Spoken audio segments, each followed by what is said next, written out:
Hello everyone, welcome back to my channel study with Prachi. और कैसे हैं आप सब? उम्मीद करती हूँ कि आप सभी बहुत अच्छे होंगे और अपनी अपनी लाइफ में बहुत ही पॉजिटिविटी के साथ आगे बढ़ रहे होंगे। तो जैसा कि आप सभी को पता है कि मेरा नाम प्राची है और मैं आज एक कुछ अपडेट देना चाहूँगी अपने चैनल को लेकर। आज मैंने मतलब अपने चैनल का नाम में थोड़ा सा मतलब मॉडिफिकेशन मैंने थोड़ा सा किया है। जैसे कि पहले नाम था लाइफ विद प्राची और आज मैंने उसको थोड़ा सा चेंज करके मैंने स्टडी विद प्राची कर दिया है, क्योंकि बट ये मेरा स्टडी चैनल है, स्टडी से रिलेटेड ही मैं मतलब आप सभी के साथ जो भी शेयर करती हूँ, तो मुझे मतलब लाइफ विद प्राची थोड़ा सा मतलब अच्छा कम लग रहा था, तो इसीलिए मैंने उसको स्टडी विद प्राची मैंने कर दिया है। सो प्लीज़ आप सभी जो भी मेरी वीडियोस देखते हैं वो सभी कंफ्यूज मत होइएगा और स्टडी विद प्राची के नाम से सर्च करिएगा। तो फिर और आप सबको अगर मेरी वीडियोस अगर अच्छी लगती हो तो प्लीज़ मेरी वीडियो को लाइक कीजिएगा और सब्सक्राइब कीजिएगा, क्योंकि अब हम लोग मतलब न्यू जो भी वीडियो बनाने वाले हैं उनको अगर सब्सक्राइबर वगैरह नहीं बढ़ते तो उनका मोटिवेशन डाउन हो जाता है। तो प्लीज़ आपका एक लाइक और सब्सक्राइब मेरे लिए मायने रखता है। तो और चलिए अब आते हैं ब्लॉग पे। तो जैसा कि आप सभी को पता है कि मैं एक हाउसवाइफ हूँ और मेरा एक बेटा भी है और उसके साथ मैं स्टडी कर रही हूँ। तो मैं अभी डीएलएड फोर्थ सेमेस्टर में हूँ। मेरा फोर्थ सेमेस्टर का एग्ज़ाम अब इसी मंथ मई में है। 18, 19 और 20 को 3 दिन लगातार एग्ज़ाम होंगे हमारे डीएलएड फोर्थ सेमेस्टर के। वैसे तो जितनी जल्दी हो जाए इतना अच्छा है, क्योंकि मतलब सेशन बहुत मतलब लेट हो गया है। जो कोर्स 2 साल का था वो 3 साल कंप्लीट होने वाला है और अभी तक मतलब कंप्लीट नहीं हुआ है हमारा कोर्स। बट ये है कि क्या ही कर सकते हैं। तो फिर प्लस मैंने यूपी टेट का फॉर्म भी मैंने फिल कर रखा है, मैंने पीआरटी वाला।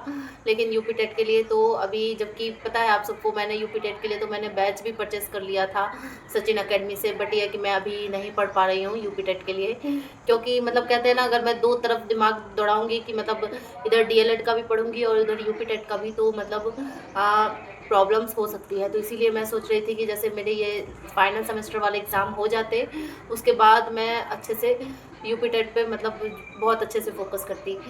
वैसे तो मतलब बहुत ज़्यादा सिमिलैरिटीज़ तो नहीं है, लेकिन फिर भी मैं सीटेट तो ऑलरेडी पास हूँ। तो जैसे सीटेट का एक्सपीरियंस है मेरे पास, लेकिन फिर भी सीटेट और यूपी टेट में तो मतलब काफ़ी अंतर है, तो तैयारी तो यूपी टेट की भी करनी पड़ेगी। लेकिन यह है कि सेमेस्टर एग्ज़ाम के बिना तो मतलब और फिर पता है क्या है कि मेरे पास एक सीटेट का बैकअप है, तो इसीलिए मैं थोड़ा-सा मतलब यूपी टेट के लिए अभी नहीं पढ़ रही हूँ, बिकॉज़ मेरा सीटेट ऑलरेडी क्वालीफाई है। तो इसीलिए मैं सोच रही थी कि पहले मेरा सेमेस्टर एग्ज़ाम अच्छे से निकल जाए, क्योंकि मतलब मैं सेमेस्टर एग्ज़ाम में कोई भी रिस्क नहीं लेना चाहती, नहीं तो प्रॉब्लम्स बढ़ जाएँगी और पता चले 3 साल का कोर्स और 4 साल का हो जाएगा। तो इसीलिए मैं सोच रही थी कि पहले जो भी मेरा डीएलएड फाइनल सेमेस्टर का एग्ज़ाम है वो मेरा अच्छे से निकल जाए, उसके बाद मैं यूपी टेट के लिए पढ़ूँ। क्योंकि मेरा सीटेट तो पास है और सीटेट मतलब ऑलमोस्ट जैसे कि यूपी है, बिहार है, दिल्ली है, इन सभी स्टेट्स में तो सीटेट वैलिड है ही। तो इसी वजह से मैं पहले सेमेस्टर एग्ज़ाम पे फोकस कर रही हूँ और सेमेस्टर एग्ज़ाम के लिए मैं वही परीक्षा वीर की मैं मैराथन्स वगैरह देखती हूँ और वो जो भी क्लास करवाते हैं, जैसा कि अभी आज भी एसएसटी की क्लास हुई थी, कल भी एसएसटी की क्लास हुई थी, तो वो मैं मतलब रेगुलर देखती हूँ और एमसीक्यू वगैरह देखती हूँ और जो शॉर्ट क्वेश्चन करवाते हैं वो मैं देखती हूँ। क्योंकि पता है फ्रेंड्स, डीएलएड जैसे कि 3 सेमेस्टर मैंने पास किया है, तो मेरे पास 3 सेमेस्टर का मेरे पास एक्सपीरियंस है।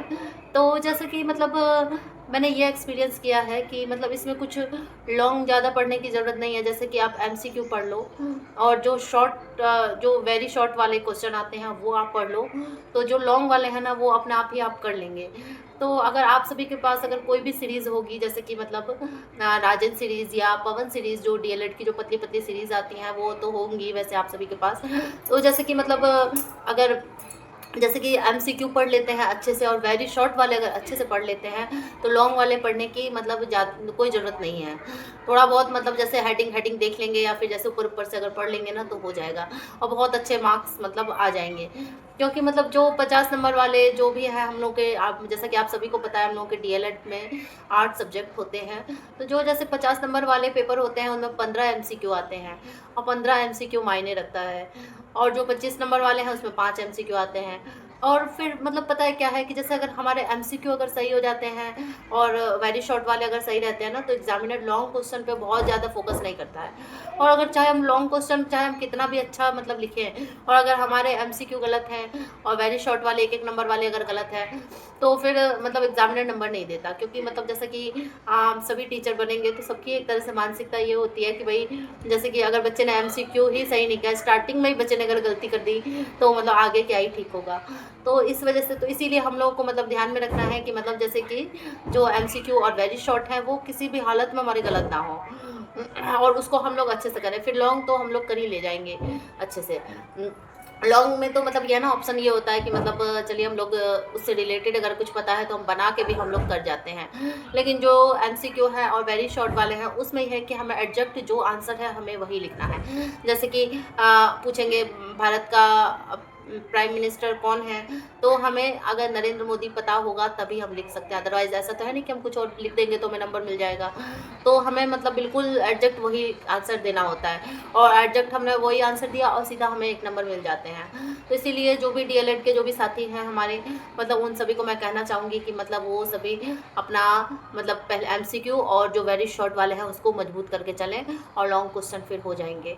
और जिसका भी जैसे कि मतलब जो भी सब्जेक्ट कमज़ोर है, जैसे किसी की अगर मैथ कमज़ोर है या इंग्लिश वीक है अगर किसी की, तो फिर आप सब ऐसा करिए कि जैसे और सब्जेक्ट को आप लोग थोड़ा सा अगर नहीं, जैसे मतलब आप लोग को ये चांसेस हैं कि हमारे बैग लग सकते हैं। जो सब्जेक्ट वीक है जैसे कि इंग्लिश वीक है, मतलब अधिकतर बच्चों की या तो इंग्लिश वीक है या मैथ वीक है, तो जैसे कि मतलब और सब्जेक्ट को जैसे जो आपको ईजी लग रहे हैं कि लग रहा है कि नहीं कि मतलब हम कर ले जाएंगे, तो उसको थोड़ा सा मतलब साइड रख के, और जिस सब्जेक्ट में बैक लगने के चांसेस हैं आप उस पर अच्छे से फोकस कीजिए और उसकी अच्छे से मतलब पढ़ाई कीजिए।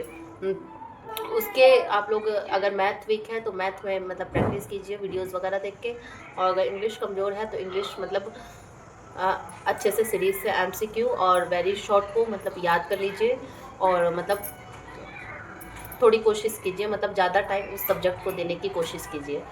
तो चलिए आज के ब्लॉग का एंड मैं यहीं पे करती हूँ, और कल फिर मिलती हूँ एक नए वीडियो ब्लॉग के साथ। तब तक के लिए बाय बाय।